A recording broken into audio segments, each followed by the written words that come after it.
stay green like that the whole time with the screen up? The red up in the top corner? Yeah, it should.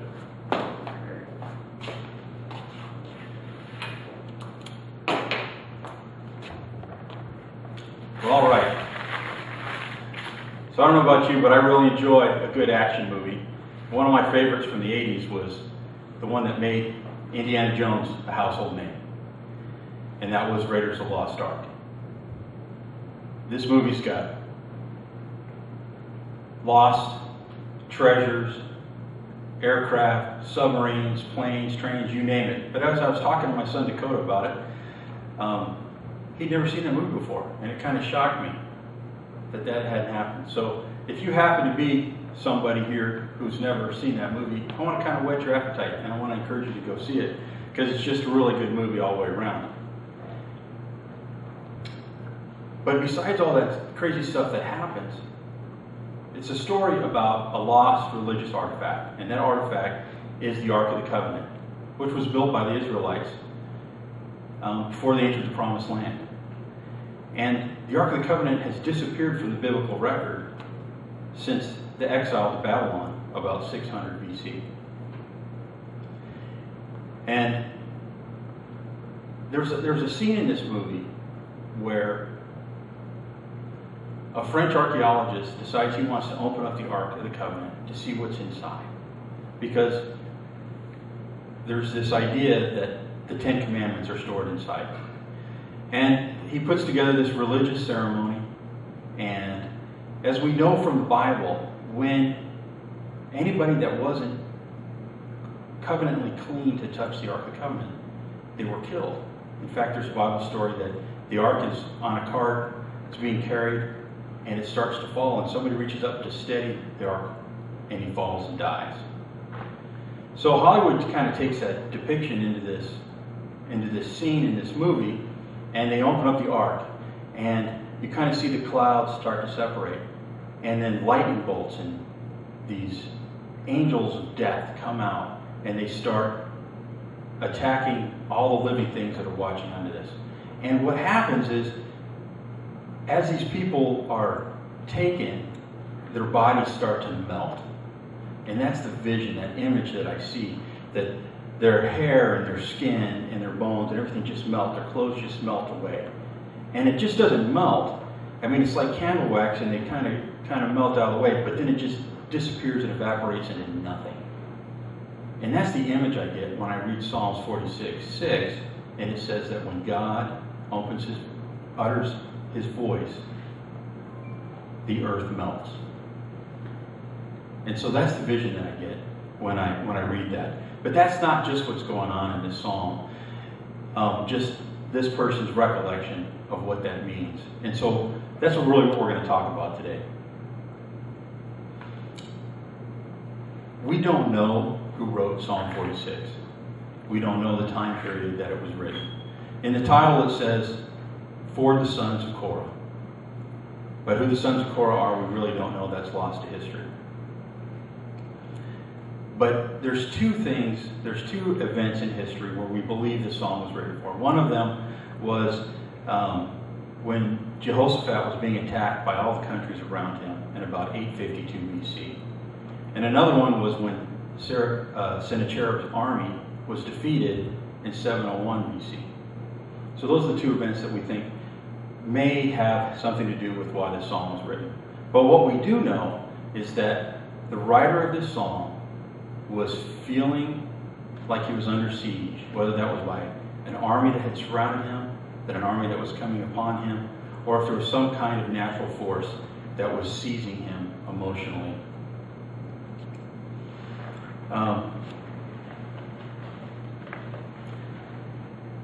So in Psalm 46:1 it says, "God is our refuge and our strength, a very present help in trouble. Therefore we will not fear, though the earth gives way, though the mountains be moved into the heart of the sea, though its waters roar and foam, though the mountains tremble at its swelling, Selah." A quick word about the word Selah. First, we don't know what it means. There's no translation. Scholars seem to believe that it has something It's a technical term that has something to do with the worship of God through music. And it appears 3 times in this psalm at the end of each of the 3 sections. It only appears 74 times in the entire Bible. 71 of those are in the Psalms, and 3 of those are in the book of Habakkuk.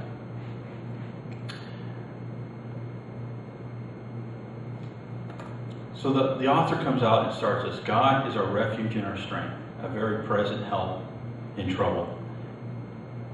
And I don't know if it's from watching a lot of movies, or one particular movie, or a bunch of movies together, but I see as a refuge a stone castle building, a city that's surrounded by stone walls, with soldiers that are marching on that wall, archers with their bows ready to go, and in my mind there's a moat with hungry alligators in there, crocodiles in there.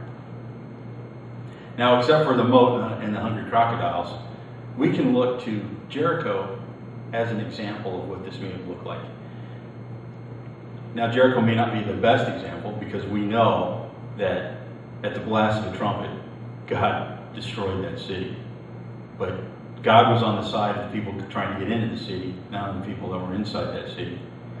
But the historical and archaeological record shows that the walls around Jericho were so thick that they built houses on top of the wall, and that the soldiers marched there, and they even had chariot races up there.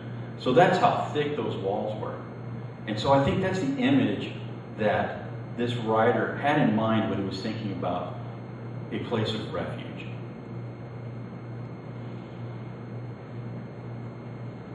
In verse 2 he says, therefore we will not fear. He's telling us not to fear. And Dr. George Wood, in his book, A Psalm in Your Heart, tells us, we may be in trouble, but we are not outside of God's care, His protection, and love. Our resources won't last, but His strength will.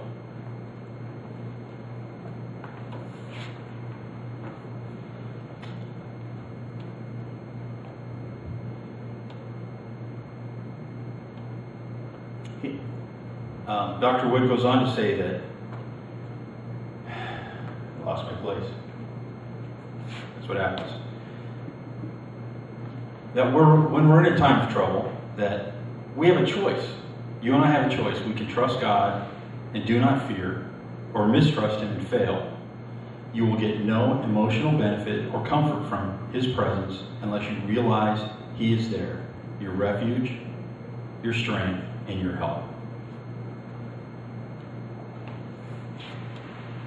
So that's what this psalm, what this writer was trying to tell us. If we look to God, we will find that strength. But he doesn't end with that. He starts talking about natural disasters. He talks about though the earth gives way, earthquakes, as though mountains slide into the sea, or the waters roar and come inland. Now we're not sure, I'm surely not sure, what the author was talking about. But I think he was alluding back to the flood from Genesis, when God flooded the earth because of the evilness that was present. And the psalm writer is thinking about these things in his mind.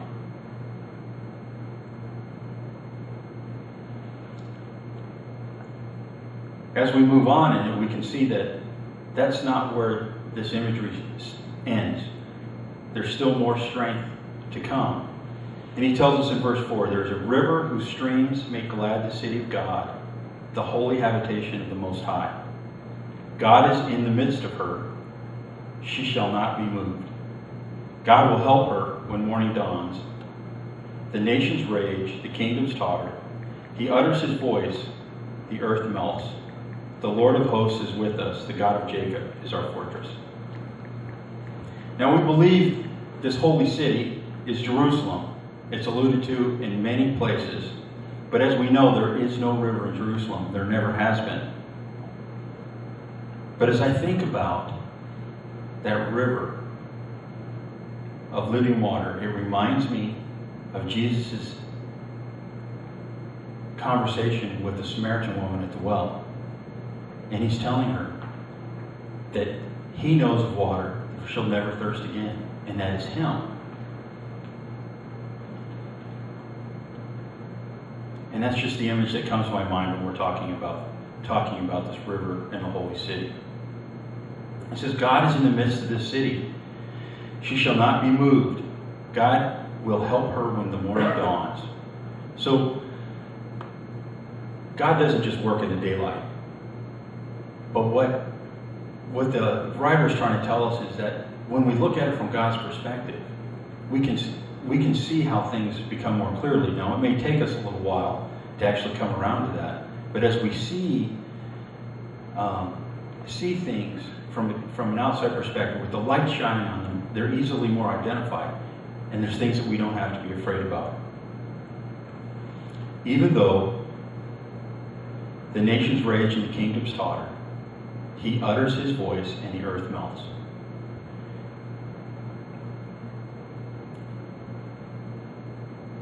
And if we take that image from Raiders of the Lost Ark, and if God melts things away into nothing, like they did in that movie, there's nothing to be afraid about. Verse 7 closes, the Lord of hosts is with us. The hosts is that armies of heaven. Not only is God coming to take care of us, but he's sending his army of angels to protect us. And the last part of that is, the God of Jacob is our fortress. Why does he bring Jacob into this? Well, as we recall, there's a couple of times where God has made a covenant with somebody in the Bible. So it's not too far distant in this writer's past that this new covenant with Jacob has been made, Israel. And the writer's remembering this and recalling God has made promises in the past, and he continues to do that, and we have seen those things. So he's bringing it to the present for him. God is still here. He's still doing what he says he's going to do.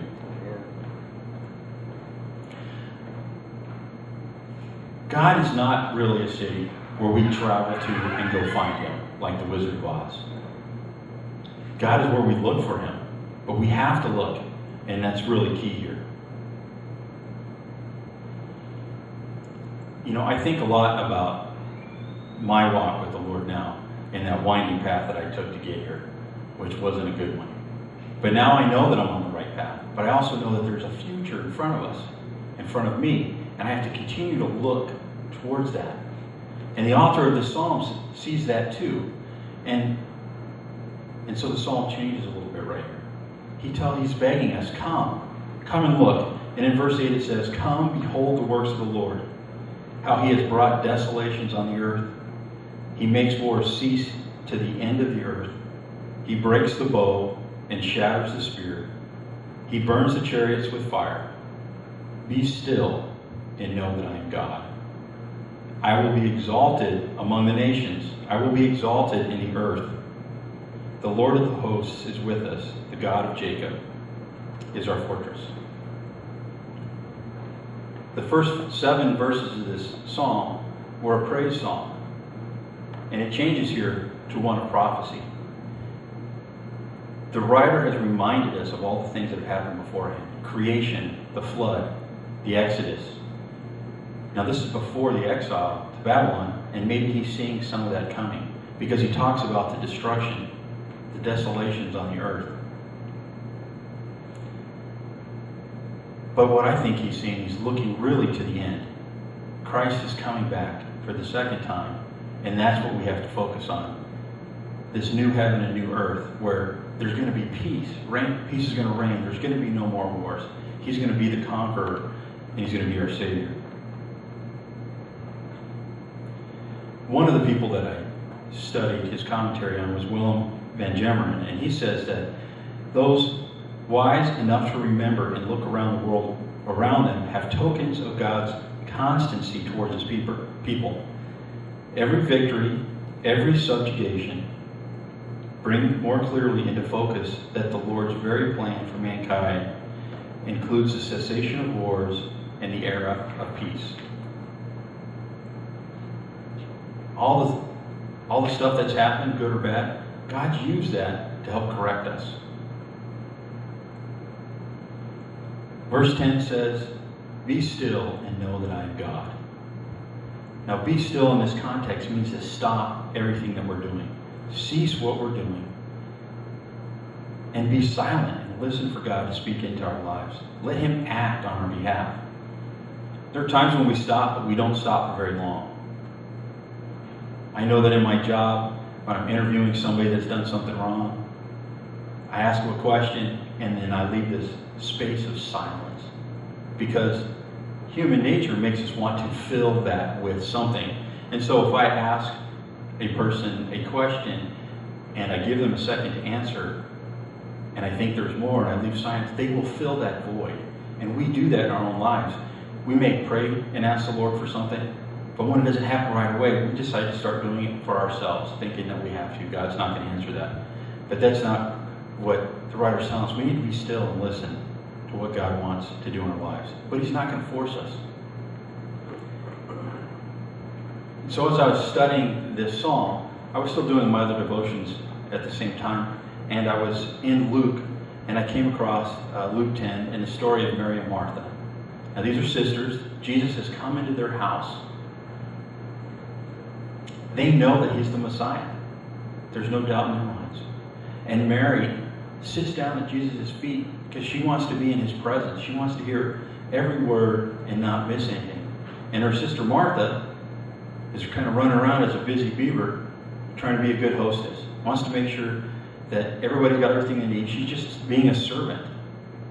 And she kind of gets on her that her sister is just sitting there, in my words, being lazy at Jesus' feet. And so Martha goes to Jesus and says, Lord, my sister's just sitting there doing nothing, and I'm working. Tell her to get up and help me. And He tells her, Mary has chosen the good portion, and that is not going to be taken away from her. You're spending too much time worrying about stuff. And I think that's what we do.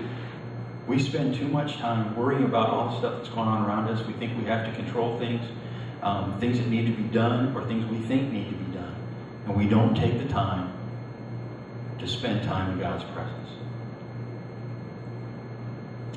And so as I was looking at that, it just really connected to me.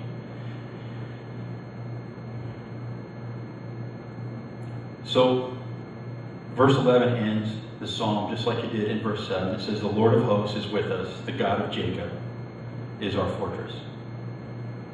Whenever we see something appear more than once in the scriptures, especially in the same set of verses, we really need to stop and contemplate that. God's trying to talk to us. And He wants us to take action. And I think in this case, our action is to stop and be still and let God be our refuge and our strength and our help if we'll let Him do that.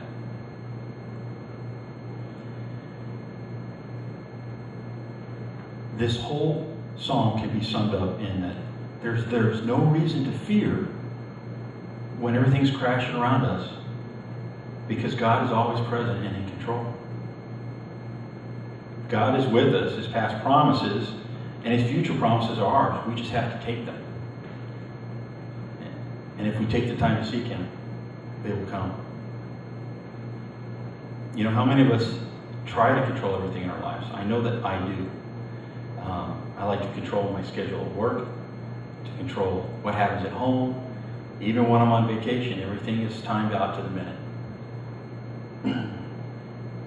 I have this thing about time. If you're not 15 minutes early, you're late. And unfortunately, my family hasn't got with the program after all these years. And it continues to be a thorn in my side. But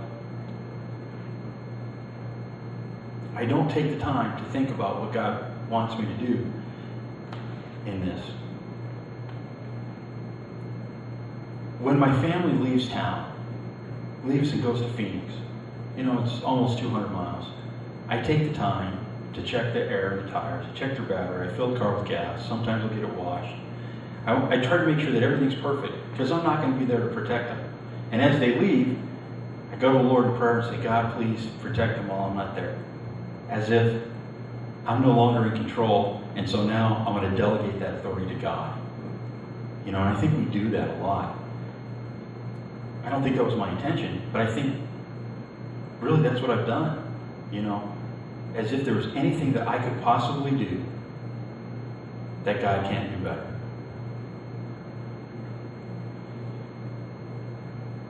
I also have a very overactive imagination. And you'd think that would only happen to kids, but it happens to adults also.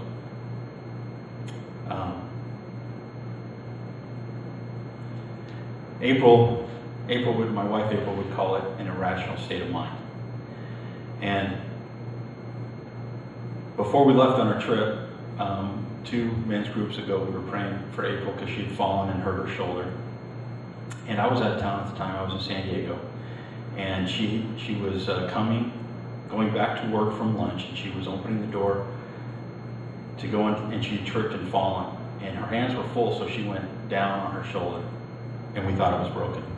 Luckily it wasn't, but it's really damaged. It's 5 weeks later, still having problems. But she couldn't even lift her arm or comb her hair or to even drive. I mean, it was pretty bad. Things have gotten a lot better. She's doing much better, but we know that there's still more to be done. But within a couple of days after that, I tried to get a hold of April when she got off work, and I couldn't get a hold of her. And I know that she's so focused on her job that a lot of times she doesn't hear her phone ring, or it's on vibrate, she doesn't hear it. But 2 hours after she was supposed to be done seeing patients, and the office was closed, I still couldn't get a hold of her. So I started thinking, has she fallen again? And this time there's nobody there to help her, and she's stuck in a back room or something. And so I started really kind of getting excited about that. And I kept trying to call, and I kept trying to call, and I got nothing. And then I started remembering about other things that have happened. And it wasn't too long before that she got locked into her building with a patient because everybody thought everybody had gone home, and so they just locked the place up. And so now I'm starting to think, okay, she got locked in there with some guy this time, and now he's holding her hostage, and her life's in danger. Now, I see some smirks on your faces. Probably didn't happen, probably not going to happen. But my mind works that way for some reason. And so the anxiety just started to build up. And the more times I tried to call, the more and more it just got worse and worse and worse and worse. And so I was about ready to jump in my car and go down there and shoot the lock off and go through the door and figure out what's going on. But I don't know, something happened and said, you know what, why don't you try calling one of her friends that works there and see what happens. And so I sent this girl a text message and I said, hey, have you seen April? And all of a sudden my wife texts me and go, hey, I'm fine, still here, just haven't heard the thing. So I called her and I said, hey, you know, it's been almost 3 hours. We were at a restaurant not too far waiting for her to eat. You know, so, and you know, I told her, I said, you know, I thought you'd fallen and you were stuck somewhere and you couldn't get up, and they're kind of laughing. You know, for those that are old enough, you remember the old commercial, I've fallen and I can't get up. So they kind of thought that was funny. But I started explaining to her my anxiety over, she was being held hostage in this room and she could hear the anxiety in my voice. And so she calmed me down because unfortunately she's kind of gotten used to this. And I've told her, I said, well, look, I really care about you, so I want to make sure you're okay. And, you know, it could be worse because I could not care at all. And at least that's the lie I tell her, or I tell myself on why this is okay. But as I started studying this psalm, it really convicted me that I'm trying to control events that I can't control. Because even if all of that stuff that in my mind had really happened, what can I do about it? Nothing. God is in control. And if I take those fears to Him, He is going to. He's going to take control of the situation. Maybe it's that bad, but there's nothing I can do about it. So I give those irrational fears to the Lord. And He provides me that comfort and peace that I should have, or that I could have, if I relied on Him to do that. And I think we need to find those things in our lives that causes so much grief or anxiety and goes to the Lord. And they may be real. They may be not some imaginary thing in my mind. It could be that we're dealing with the death of a loved one, or we're dealing with a disease like cancer or Parkinson's, where we've got no control over that either, and we're so afraid of what's going to happen. There's nothing we can do. We can't control it. So we need to take it to the Lord and let Him help us in that time of need. So I don't know if with this newfound knowledge that I'll be able to control those rational fears in my mind, but I'm sure going to give it a try. But I'll never know if I don't give God a chance to do that. We're all going to experience these times in our lives of depression, distress, or like God's not there. But that should not be our normal state of mind. God is present and wants to be present and wants to work into our lives. And we have to remember those things. The power and ability to face difficulties or uncertainty or mistrust and all of life is found in God. And we just have to go to God for that. Like Dr. Wood said, you and I have a choice. We can trust God and not fear, or we can mistrust God and fail Him. We'll get no emotional benefit, and we'll get no comfort or presence from His presence unless we realize that He's there, that He's our refuge, our strength, and our help. In some form or another, in this song, the writer states that God is 7 times. It was very important to him, and it should be to us. God is everything. He is present. He is the Lord of the host of armies. He is always with us. So since God never leaves us, we have no reason to fear or to be afraid in any situation, because God is with us. Thank you.